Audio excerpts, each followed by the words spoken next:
putting this brand new diaphragm into our Holley 600 because it had been sitting, and this one's got a couple like pinholes in it, so it drips fuel.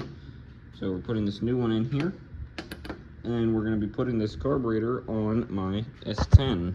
And here is the S10 it will be going on. It's got a 355 in it. Right now it's got a 750 carb on here, 750 CFM, which we have to take off because it is too much for my little truck here. So we're going to take it off to put this one on. So let's get to work on putting this new diaphragm on here. First step, and then we have a screwdriver here. So we put this on here. I'll be back in 1 second when it's on. Alright, that's all good. It's now working exactly how I need it. And you can double check real quick by setting the carb up like this. Make sure that's pushing it down. Yep, you can see it working. It was doing that before, but the only way to find out if this is working or not is to run fuel through the carburetor. So let's go set up my janky thing to run fuel through this. Alright, after a quick little test, don't mind that. That was me. I accidentally popped the line off the inlet. I accidentally popped the line off and spilled some. It's okay. It does not leak. The diaphragm works. The part that leaks is right here now. I guess I don't have it tight enough, or I need to put some Teflon on there. But the carburetor doesn't leak, so we're going to bring it back into the shop, back over to my cart, take it right back over here, and set it right there for right now. And then I'll tighten everything up, make sure everything's good, and then start pulling the carb off the S10 and putting the new one on. So I'll see you guys when I do that. Just like that, we have everything disconnected. We got the throttle cable off. We got all the washers taken off. All that's left is take this fuel line off the carb. We got all of my vacuum lines taken off. All that's left is to pull it off. Drop it in this bucket down here because it still has fuel in there. There's none in the truck. The truck is out. None in the fuel filter. All that's left is I gotta pull this line off. We gotta untighten the hose clamp a little more. Pull this line, pull the carb off, put it in there, let it drain, and then I gotta take my chrome line here and put it on our Holley 600 here. Which I was just looking, this one doesn't say it like this carb does. This one says 750 on it, so you know what it is. But this carb was decent, but it's not what I need. And if the Holley doesn't work, I'll put this back on here. So I'll see you in a second when this carb is off. Just like that, we've got our old carb off. Well, not old, it's still brand new. But we got the other carb off. It's down here, it's all drained out. Now I gotta take this chrome line that's on here. Gotta take this one off and put it on our Holley. I've moved our Holley up on top of my rolling cart, and I've got this screw undone. I've got this one undone already. You can see right here. I got this one undone. I slid it down here so it's out of the way. Now we're just trying to undo this front one. Then we'll throw this line, because it's a hard line. We'll throw it onto our Holley here. If it fits, it should. That way we can replace this, because this is what usually is on my Holley. Which I think is the same.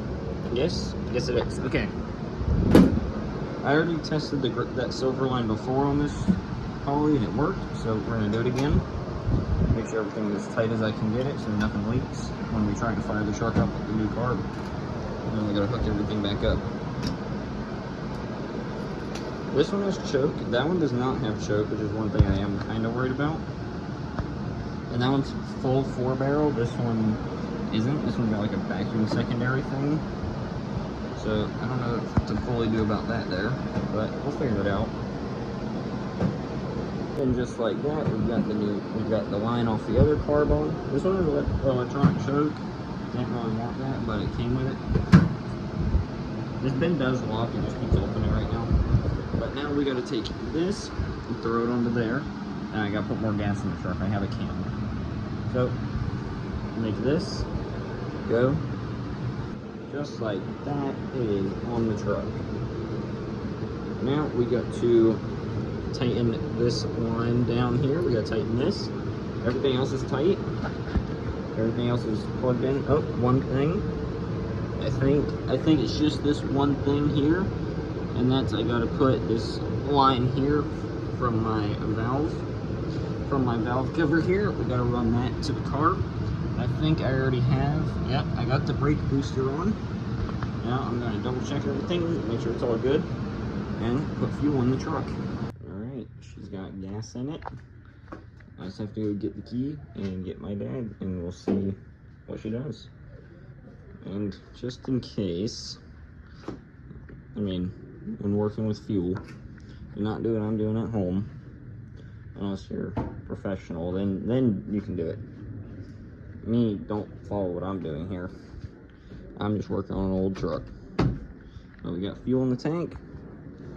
We got new carb up front here. Make sure everything's good. I made sure everything was tight on the carb. The throttle pedal, the gas pedal's hooked up. I do not like the fact that it's got electronic choke, so I'm just going to probably turn it off like that. But I'm going to get my dad and the key to the truck. Nothing's leaking, and she's running fine.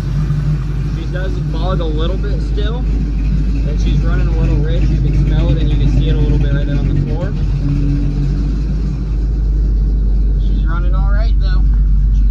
Waiting on that temp to go up more, because then I'll clear it out and then shut it off so everything in here can air out.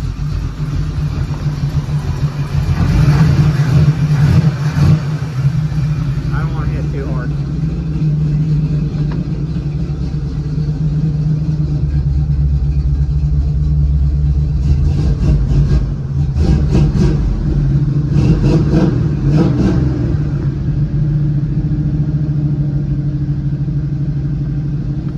She's sitting way up.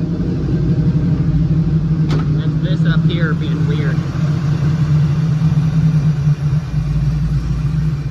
There she is. And now we